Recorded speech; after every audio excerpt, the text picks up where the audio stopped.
कक्षा 10 विषय है हमारा सामाजिक विज्ञान। पुस्तक जो चलती है आर्थिक विकास की समझ। चैप्टर 1 पाठ का नाम है विकास। अब विकास पाठ के तहत आज हम प्रश्न उत्तर करेंगे।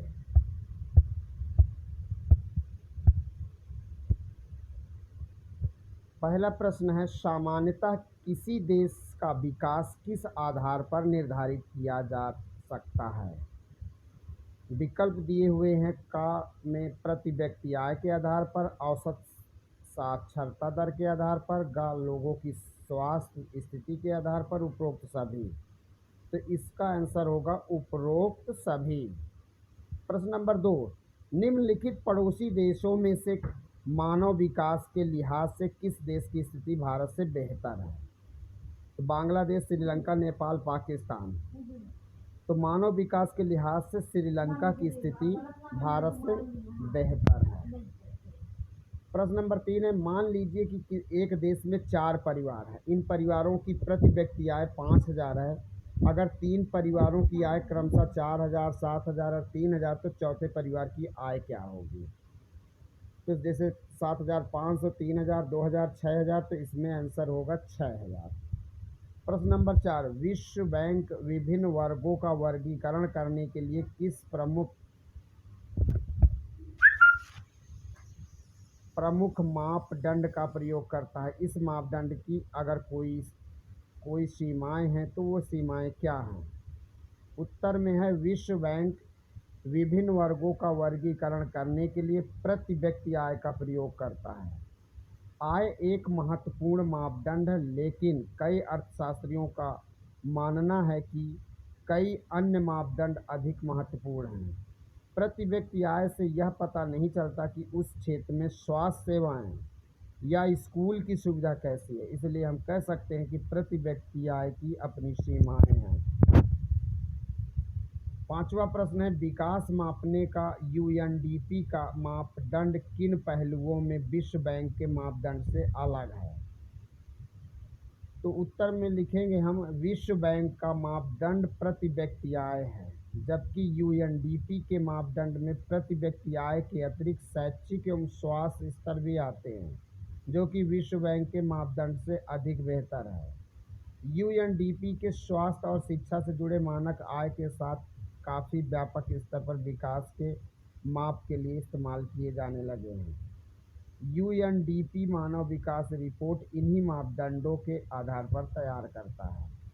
प्रश्न 6, हम औसत का प्रयोग क्यों करते हैं? इनके प्रयोग करने की क्या कोई सीमाएं हैं?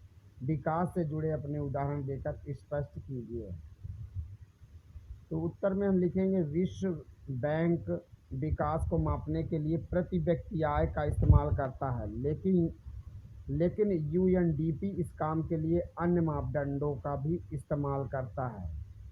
यूएनडीपी द्वारा शिशु मृत्यु दर, स्वास्थ्य सेवाएं, स्कूल में नामांकन आदि का भी इस्तेमाल किया जाता है। इस प्रकार यूएनडीपी उन सभी कारणों पर गौर करता है जिनसे लोगों के जीवन स्तर पर प्रभाव पड़ता है। प्रश्न नंबर 7, प्रति व्यक्ति आय कम होने पर भी केरल का मानव विकास क्रमांक महाराष्ट्र से ऊंचा है, इसलिए प्रति व्यक्ति आय एक उपयोगी मापदंड बिल्कुल नहीं है और राज्यों की तुलना के लिए इसका उपयोग नहीं करना चाहिए। क्या आप इस बात से सहमत है? अगर सहमत है तो चर्चा कीजिए। जब भी हमें एक बड़े सैंपल का आकलन करना होता है तो एक आंकड़े का आकलन मुश्किल होता है, इसलिए ऐसी स्थिति में औसत का प्रयोग महत्वपूर्ण हो जाता है। औसत की अपनी सीमाएं भी होती हैं। कई बार औसत से सही चित्र सामने नहीं आता है। उदाहरण के लिए, प्रति व्यक्ति आय से आय के वितरण का पता नहीं चल पाता है। इससे जनसंख्या में गरीबों के अनुपात का पता नहीं चलता है। भारत में पिछले 2 दशकों में प्रति व्यक्ति आय में जबरदस्त वृद्धि हुई है, लेकिन इसके साथ ही गरीबों की संख्या में भी तेजी से वृद्धि हुई है। प्रश्न नंबर 8, भारत के लोगों द्वारा ऊर्जा के स्रोतों का प्रयोग किया जाता है। ज्ञात कीजिए कि अब से 50 वर्ष पश्चात क्या संभावनाएं हो सकती हैं। तो ग्रामीण क्षेत्रों में जलावन की लकड़ी यानी जलाने वाली लकड़ी ऊर्जा का मुख्य स्रोत है। शहरी क्षेत्रों में रसोई के ईंधन के रूप में एलपीजी का इस्तेमाल अधिकतर घरों में होता है। इसके अलावा वाहनों के लिए पेट्रोलियम उत्पादों का इस्तेमाल होता है। आज से 50 वर्ष बाद जलावन की लकड़ी मिलना कठिन हो जाएगा, क्योंकि तेजी से वन उन्मूलन हो रहा है। जीवाश्म ईंधन भी तेजी से घट रहा है। इसलिए हमें किसी वैकल्पिक ऊर्जा स्रोत को जल्दी ही विकसित करना होगा। गाँवों में गोबर गैस इसका एक अच्छा समाधान हो सकता है। सौर ऊर्जा और पवन ऊर्जा से पूरे देश की ऊर्जा की जरूरत को आसानी से पूरा किया जा सकता है। प्रश्न नंबर 9, धारणीयता का विषय विकास के लिए क्यों महत्वपूर्ण है, अथवा धारणा का मुद्दा विकास के लिए क्यों महत्वपूर्ण है, स्पष्ट कीजिए। विकास का मतलब केवल वर्तमान को खुशहाल बनाना ही नहीं, बल्कि आने वाली पीढ़ियों के लिए एक बेहतर भविष्य बनाना भी है। धारणीयता का मतलब होता है ऐसा विकास करना जो आने वाले कई वर्षों तक सतत चलता रहे।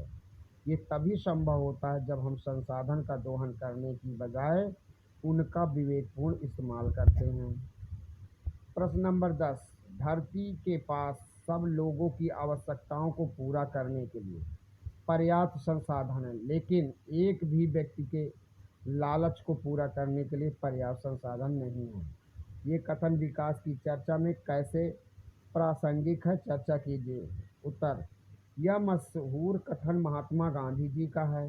हम जानते हैं कि धरती के पास इतने संसाधन हैं कि वे हमारे जीवन में कम नहीं पड़ने वाले, लेकिन हमें अपनी ज़िंदगी के आगे भी सोचना होगा और भविष्य में आने वाली पीढ़ियों के लिए सोचना होगा। यदि हम प्राकृतिक संसाधनों का दोहन करते रहेंगे तो आने वाली पीढ़ियों के लिए कुछ नहीं बचेगा। इसलिए हमें अपने लोभ पर काबू पाना होगा और प्रकृति से केवल उतना ही लेने की आदत डालनी होगी जितना जरूरी है। प्रश्न नंबर 11, पर्यावरण में गिरावट के कुछ ऐसे उदाहरणों की सूची बनाइए जो अपने आसपास देखे हों। मेरे शहर में पर्यावरण के गिरावट के कुछ उदाहरण नीचे दिए गए हैं। शहर के 3 बड़े तालाब आज नाले के पानी से भर गए हैं। शहर में पेड़ इतने कम हैं कोई उन्हें उंगलियों पर गिन ले। छोटे छोटे कल कारखानों के कारण हवा प्रदूषित हो चुकी है। वायु प्रदूषण इतना अधिक है कि सांस लेना भी मुश्किल है।